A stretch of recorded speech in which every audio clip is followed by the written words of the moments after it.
नमो भगवते वासुदेवाय। बहुत प्राचीन समय की बात है। फाल्गुन मास के शुक्ल पक्ष की पावन एकादशी को आमलकी एकादशी कहा जाता है। ये एकादशी भगवान विष्णु को अत्यंत प्रिय मानी जाती है। इस दिन आंवले के वृक्ष की पूजा करने से मनुष्य के सभी पाप नष्ट हो जाते हैं और भगवान विष्णु की विशेष कृपा प्राप्त होती है। शास्त्रों में कहा गया है कि जो व्यक्ति श्रद्धा और भक्ति से आमलकी एकादशी का व्रत करता है, उसके जीवन के सभी कष्ट दूर हो जाते हैं और अंत में उसे मोक्ष की प्राप्ति होती है। आइए सुनते हैं आमलकी एकादशी की पवित्र व्रत कथा। प्राचीन समय में वैदिशा नाम का एक सुंदर नगर था। वहां चैत्र रथ नाम की एक धर्मात्मा राजा राज्य करते थे। राजा भगवान विष्णु के परम भक्त थे और उनकी प्रजा भी बहुत धार्मिक थी। नगर के सभी लोग भगवान विष्णु की पूजा करते थे और एकादशी का व्रत बड़ी श्रद्धा से रखते थे। जब फाल्गुन मास की शुक्ल पक्ष की एकादशी आई, तब पूरे नगर में आमलकी एकादशी का व्रत करने की तैयारी होने लगी। राजा चैत्र रथ ने भी अपनी प्रजा के साथ इस व्रत को करने का निश्चय किया। एकादशी के दिन सभी लोगों ने प्रातःकाल स्नान किया और स्वच्छ वस्त्र धारण किए। इसके बाद नगर के बाहर स्थित एक विशाल आंवले के वृक्ष के नीचे सुंदर मंडप बनाया गया।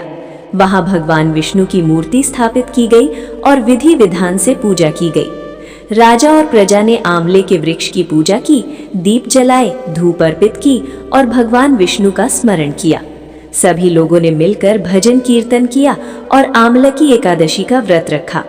रात होने पर सभी लोग वहीं जागरण करने लगे और भगवान विष्णु की कथा सुनने लगे। उसी नगर में एक व्याध अर्थात शिकारी रहता था। वो जीव हत्या करके अपना जीवन चलाता था और पाप कर्मों में लगा रहता था।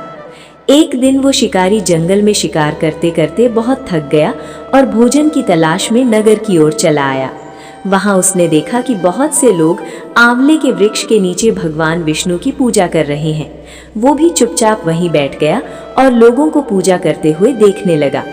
रात हो गई और सभी लोग भगवान विष्णु के भजन गाने लगे। शिकारी भी वहीं बैठा रहा और पूरी रात जागता रहा। उस दिन उसने कुछ भी भोजन नहीं किया था, इसलिए अनजाने में ही उसका आमलकी एकादशी का व्रत हो गया। पूरी रात भगवान विष्णु की कथा सुनते सुनते उसके मन में भक्ति का भाव जाग गया। कुछ समय बाद उस शिकारी की मृत्यु हो गई। आमलकी एकादशी के व्रत के प्रभाव से उसे अगले जन्म में एक महान राजा के रूप में जन्म मिला। वो राजा बहुत ही पराक्रमी और धर्मात्मा बना। एक दिन वो राजा शिकार खेलने जंगल गया। वहां बहुत सारे शत्रुओं ने उसे घेर लिया। राजा अकेला था और शत्रु बहुत अधिक थे। तभी अचानक एक दिव्य तेजस्विनी स्त्री वहां प्रकट हुई। उसके शरीर से दिव्य प्रकाश निकल रहा था और उसके हाथों में अस्त्र शस्त्र थे। उस दिव्य स्त्री ने सभी शत्रुओं का नाश कर दिया और राजा की रक्षा की। जब राजा को होश आया तो उसने देखा कि शत्रु नष्ट हो चुके हैं। राजा आश्चर्य में पड़ गया कि उसकी रक्षा किसने की। तभी आकाशवाणी हुई, हे राजन, तुमने अपने पूर्व जन्म में आमलकी एकादशी का व्रत किया था।